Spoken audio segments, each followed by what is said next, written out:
Story 1.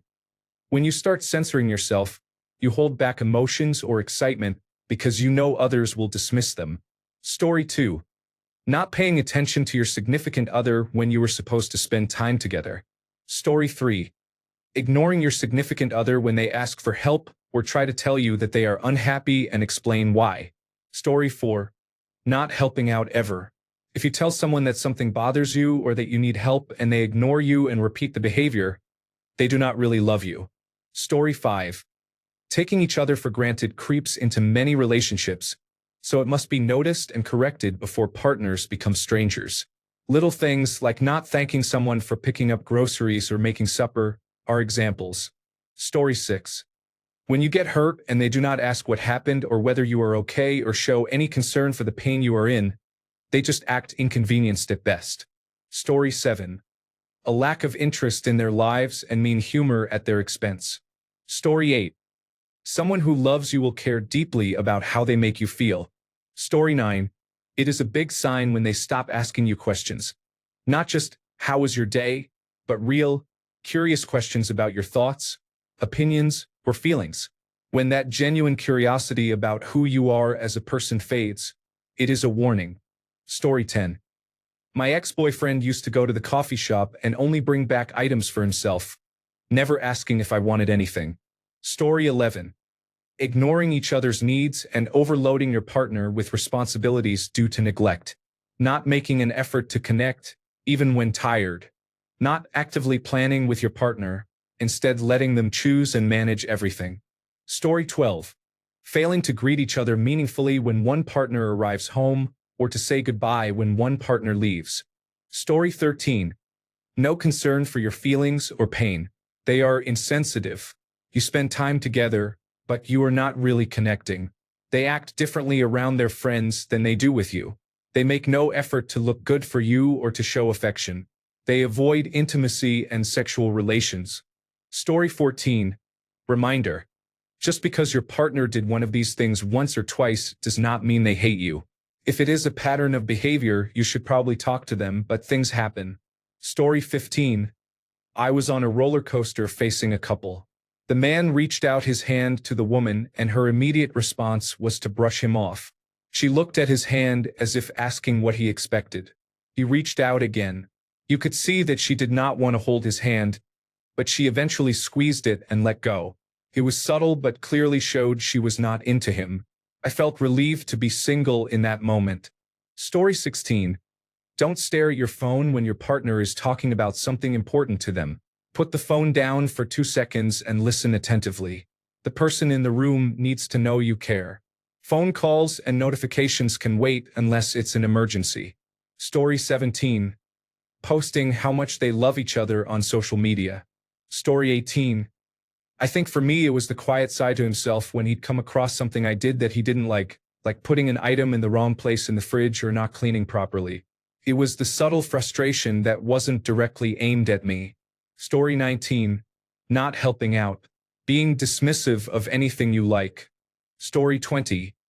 They punish you with silence or withdrawal instead of communicating. Story 21.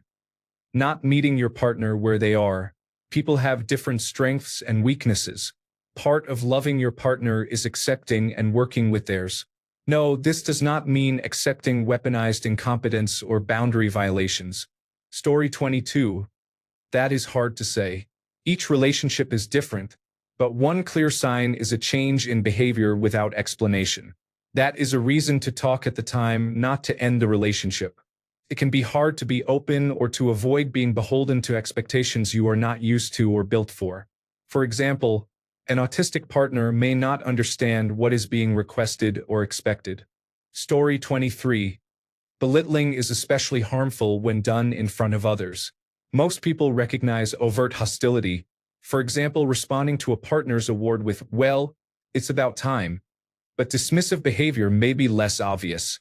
When my friend worked hard to prepare an amazing meal to celebrate earning her master's degree, and her husband pointed out to everyone that she had bought a pre-cut vegetable tray to save time, dismissing all the hard work she had done, I knew they would eventually divorce. When my neighbor spent all week breaking up and repairing the damaged backyard patio, his wife told people, Now that he's done playing around in the backyard, maybe I can get him to take me to a nice dinner. Not only was that unappreciative, it described difficult work that saved them thousands of dollars as playing around. Story 24. We do not talk to each other at dinner, and there is never any meaningful conversation. There is no physical touch. We go through the motions of life without acknowledging one another. Story 25. Lying is saying what they think is the right answer even when they know it is false. Story 26. Your needs or feelings are minimized, as though they don't matter. Story 27.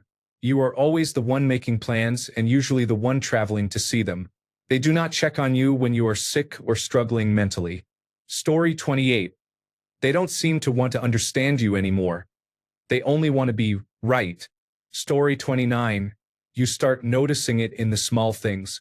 Her laughter no longer reaches her eyes, but she still smiles enough to keep the illusion. Texts grow shorter and emptier, punctuated by delays that feel deliberate. She forgets things she used to remember about you. Your favorite foods, your routines, your small triumphs, as if they never mattered. She stops celebrating you. Achievements get a shrug or a half-hearted nod. Compliments vanish, replaced by backhanded remarks or comparisons that make you doubt if you were ever enough.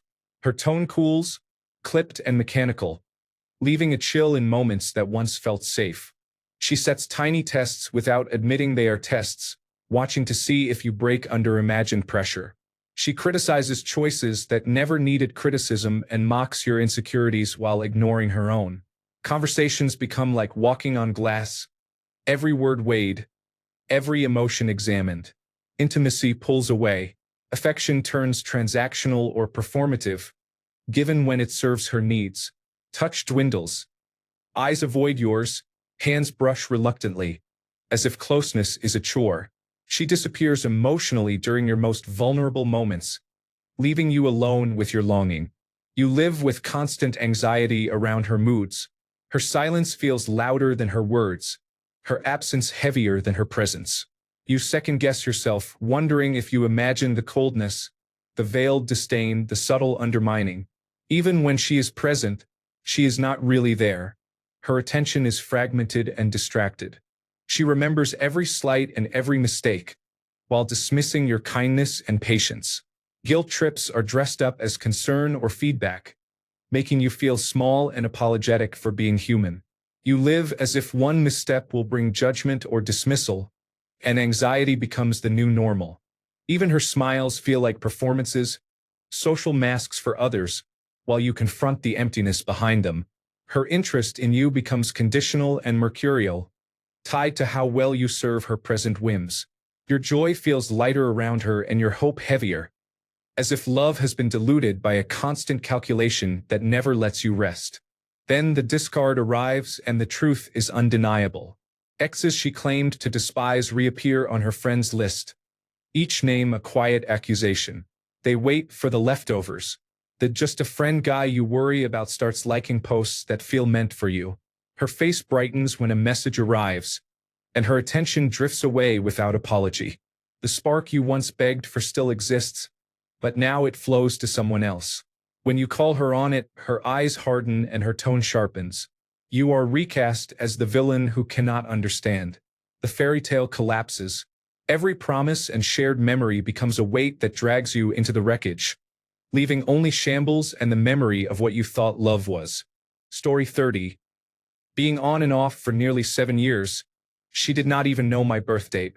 It did not really matter because I never received anything for myself, apart from once when we went to a restaurant and I had to pay. If I failed to get her anything for Christmas or for her birthday, it had to be something expensive. In the last 6 months, she never came to my house even once. I pushed for it once. The closest she got was pulling into a parking lot near my house without turning off the engine while complaining. There was no intimacy for that long. Story 31. In my experience, they make jokes at your expense, then say, "You are too sensitive." Story 32. Eating meals separately when you could be eating together. Story 33.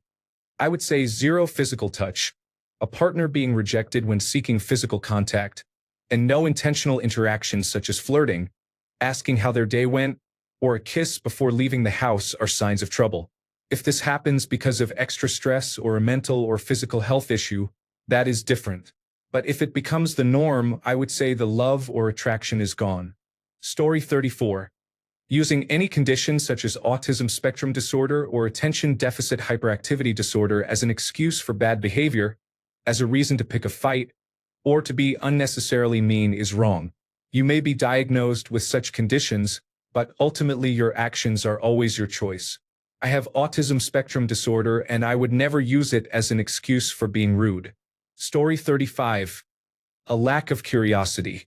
If someone never asks how you feel or what you think, the relationship is already fading. Story 36.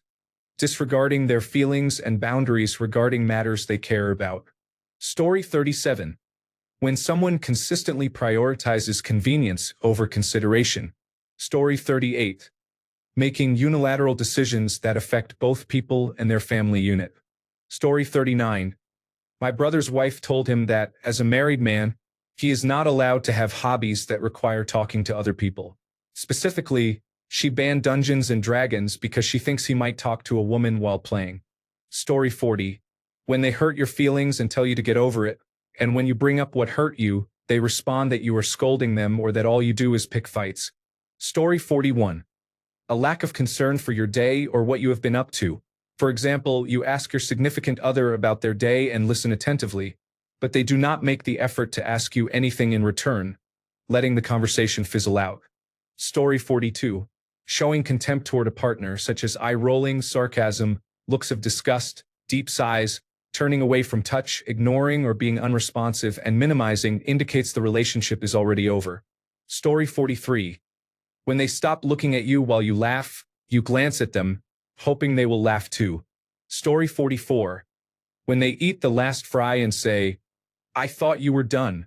Story 45. Kiss each other when you wake up, before gonna sleep, when you leave, and so on. Story 46. Lack of communication is a main cause of unnecessary fights and unexplained anger. Story 47. Watching your partner haul the groceries inside during a snowstorm or rain while you sit on the couch and yell, "Shut the damn door." Story 48. I have a coworker who speaks negatively about her husband, and I feel sorry for him. Story 49. You know that you hurt your spouse, but you do it anyway because she is an endless source of forgiveness and unconditional love. You act as if no one else matters. Story 50. Either you do not eat together, or you eat while using your phones and with the television on instead of engaging with your partner. Story 51. I am talking to my husband, but instead of paying attention to me, he is focused on his phone or a video game. Story 52. When they consistently use their phone as a third person in the relationship, it becomes an escape hatch from any moment of potential connection. Story 53. Constantly involving a third person in fights or decision-making and sharing your fears, struggles, or secrets with that person. In my previous relationship, my ex let a third person meddle in our financial decisions. I lost a gold chain my mother had gifted me and bought another identical one so she would not feel bad. My ex told everyone at the first opportunity, constantly criticizing your close circle, family, or friends. If he or she dislikes the people you surround yourself with, even small gatherings will feel exhausting. I stopped taking my ex to any of my family or friend gatherings within a few weeks of the relationship.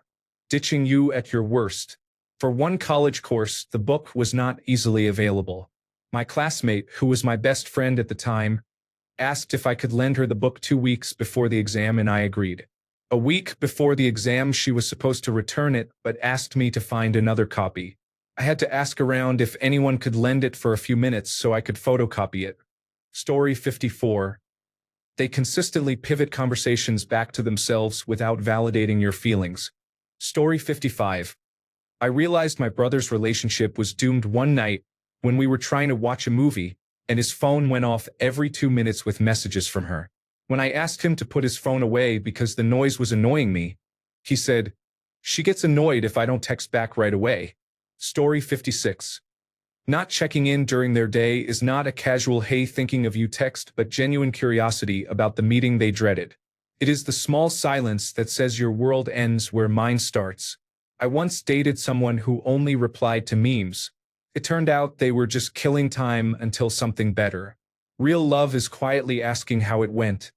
That builds bridges, not walls. Story 57. When you become distant from each other and hold back from talking about things that happened throughout the day. Story 58. Lack of basic intimacy. Holding hands, hugs, kisses, and saying I love you. Story 59. Not actually listening. You know that moment when your partner is talking and you are nodding, but inside you are just waiting for your turn? They tell you about their day, and you immediately say, "Oh yeah, that reminds me." Then launch into your own story. Real listening is different. Asking what happened next, remembering the story about their annoying coworker later, and genuinely showing you care about their experiences, not just your own. The scary thing is you can do this for a long time without realizing it. I definitely did. Story 60. Asking questions on AskReddit to train generative artificial intelligence models.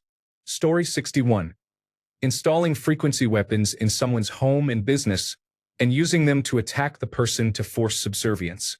Story 62. Being together all the time while doing separate activities. Story 63. He did not care about what I did during the day. An extreme example. I was off for several days and took the second day to really clean the house. We had a toddler and not a lot of time, so things got done but were not truly clean. I stripped beds, did laundry, cleaned and organized the bathroom. I picked up toys, cleared off end tables, and organized everything. I vacuumed the entire house. I washed the dishes, thoroughly cleaned the stovetop, vents, and counters, then swept and mopped the kitchen and scrubbed the baseboards. It was seriously deep cleaning, all while entertaining a 2-year-old and keeping him fed and happy. My husband at the time came home just as I finished. He walked in with muddy boots and dropped them on the newly cleaned entryway floor, tracked mud through the house, stripped off his dirty work clothes and left them wherever instead of putting them in the hamper, then took a shower and ruined the bathroom in the process. He had behaved like this for years, but that day I had had enough. I yelled and screamed and told him I was leaving to cool off, and if the house was not as clean as when he walked in, he would be leaving. I was gone for 2 hours, and when I returned the house was clean. But the behaviors remained and we split 2 years later. The constant demonstrations that he did not care about the work I was doing to provide a clean, comfortable home, his disregard for everything I said, and his refusal to go to counseling because he said it was my problem continued. Story 64. When you share your daily updates, catch up, or do not care to share. Story 65. When they're more concerned with their own property than with your well-being, it's never "Are you okay?" but "What is your problem? Look at the mess you made. How could you have done that? You ruined my stuff." Story 66. Why look for the bad things or lack of love all the time? Can't we focus on the good things they are doing or saying? Story 67. I might get hate for this, but using the generic term babe for each other instead of a special nickname or pet name. Story 68. For men, do not wear cologne. Wear clean, pressed clothes and spit-shined heeled shoes. Make dinner at least once a week. Give flowers on Fridays. For women, do not perform marital duties on payday and on Wednesdays. Thanks a bunch for sticking around till the end of the video. Remember to subscribe, and until next time, stay awesome and goodbye.